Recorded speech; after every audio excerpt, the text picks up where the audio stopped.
म्याऊ कू।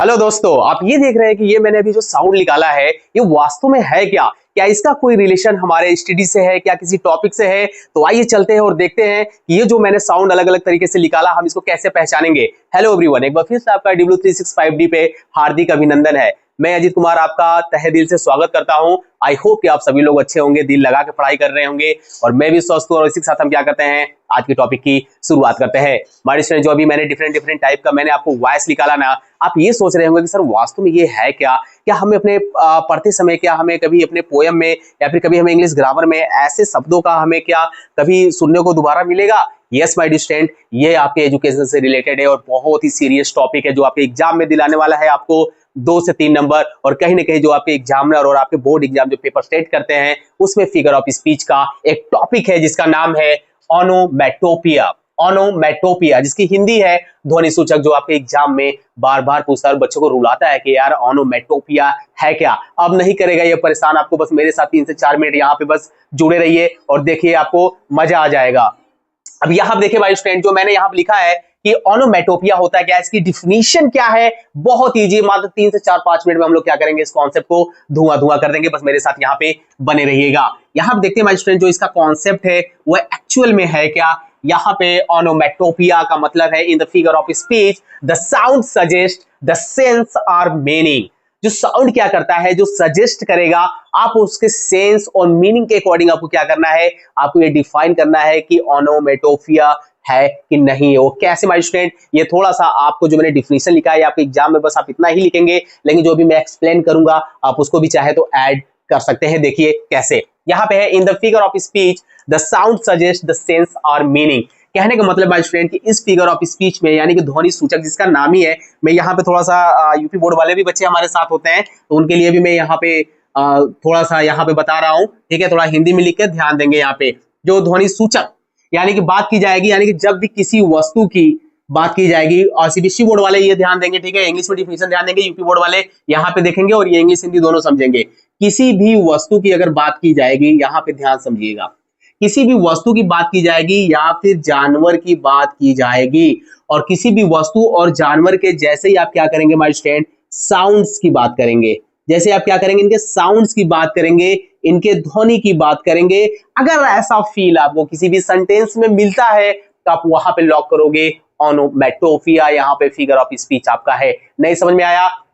यानी कि अलग अलग वस्तु हो गए, जानवर हो गया, ठीक है, आपके क्या हो गए, पक्षी जिसको क्या बोलते हैं आप, बर्ड्स, ठीक है, बर्ड्स हो गया। अलग अलग पक्षियों की आवाज अलग अलग होती है, अलग अलग एनिमल्स की आवाज होती है। जैसे कुत्ता क्या करता है, भूख, इस तरह से क्या करता है, भूखता है। बिल्ली क्या करती है, म्याऊ, इस तरह से बोलती है। कोयल कैसे बोलता है, आप मॉर्निंग में जब सुबह सुबह उठते हैं तो कू, इस तरह से साउंड आती है। तो एक तरफ से जो आप ये साउंड सुनते हैं, तो कोयल जैसे ही ये साउंड निकालेगी ना, तैसे आप क्या करेंगे, यहाँ पे लॉक कर देंगे, अरे यार तो जो साउंड निकाली है ओनोमैटोपिया से बिलोंग करता है। मतलब चलते फिरते भी इंग्लिश ग्रामर सीखिए, और अपने पोएम में अगर कहीं आप किसी की आवाज सुन रहे हैं, किसी एनिमल की, बर्ड की है, तो वहीं पे लॉक करो कि वो आपका क्या होगा, onomatopoeia figure of speech poetic device use हुआ है।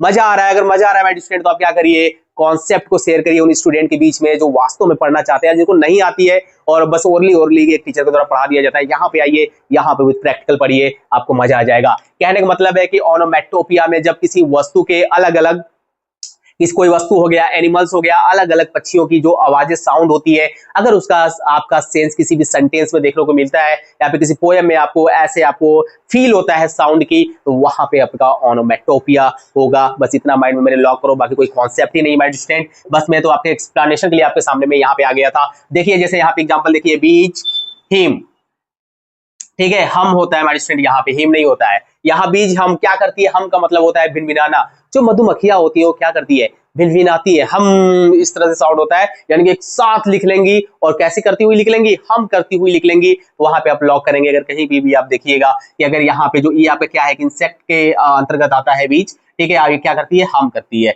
ओके, द कैट्स, जो बिल्ली होती है क्या करती है, म्याऊ, ये क्या करती है, ये साउंड निकालती है म्याऊ का। तो यहाँ पे आप साउंड जो ये देख रहे हैं, ये जो साउंड है ना यहाँ पे म्याऊ, ये आपको किसको करेगा, ये आपका ओनोमैटोपिया को क्या करेगा, यहाँ पे माय स्टूडेंट, यहाँ पे ये बिलोंग करेगा। ठीक है, आप सीधा सीधा यहाँ पे लॉक करेंगे। आगे लिखा हुआ है कुकुशकू, यानी कि जो कोयल होती है कैसी बोलती है, उनकी साउंड कैसी होती है, कू की आवाज होती है। मैंने अभी आपको निकाल के दिखाया। जो स्नेक होता है क्या करता है, इस तरह से करता है और हम क्या करते हैं, डर जाते हैं। ठीक है, तो कहानी खतरनाक है, डरना नहीं है। यहाँ पे आपको इस समझ में चीजें आ रही हैं, आप अपने एग्जाम में क्वेश्चन को फोड़ देंगे, मुझे अच्छी तरीके से पता है, क्योंकि आप यहाँ से सीख के जा रहे हैं, तो आई होप कि आप भूलेंगे नहीं। The snake hisses in the bus, और यहाँ पे आप देख रहे हैं जो स्नेक की साउंड यहाँ पे हिसेस है, ये आपका क्या है, यहाँ पे साउंड को यहाँ पे प्रोड्यूस कर रहा है, यहाँ पे साउंड लिख रहा है, तो ये साउंड क्या है आपका ऑनोमेटोपिया है। बाकी इस फिगर ऑफ स्पीच में कुछ है ही नहीं, यानी कि ध्वनि से रिलेटेड किसी भी वस्तु, जानवर या पक्षियों की बात की जाएगी, वहां पे आपका ऑनोमेटोपिया होगा। बस इतना अपने माइंड में याद रखिए और दिल से यहाँ से बोलिए ऑल इज वेल, एग्जाम अच्छा जाएगा। आने वाले जो बोर्ड के एग्जाम है वहां पे आप फोड़ के आएंगे। फिगर ऑफ स्पीच से तो क्वेश्चन एक भी नहीं छूटेगा, ये आपके इस भाई का दावा है AW365D से। बस आप दिल लगा के यहाँ पे पढ़ते रहिए। अगर नए हैं तो चैनल को सब्सक्राइब करिए और उन गरीब बच्चों के बीच में इसको लाइए, क्योंकि भी ग्रामर का घमासान होना बाकी है, लिटरेचर आना बाकी है। आपके सामने एक्सप्लेनेशन मेरे वॉइस में जो आप मुझे सुन रहे हैं ना, इसी वॉइस में आपको प्योर में एक्सप्लेनेशन दूंगा और बेस्ट वे से दूंगा मेरे भाई, विश्वास करना। 100 आउट ऑफ 100 बोर्ड में कैसे लाया जाता है आप यहाँ से सीखेंगे। सो माय स्टूडेंट, हम लोग नेक्स्ट क्लास में देखेंगे कि नेक्स्ट फिगर ऑफ स्पीच हमारा क्या होगा।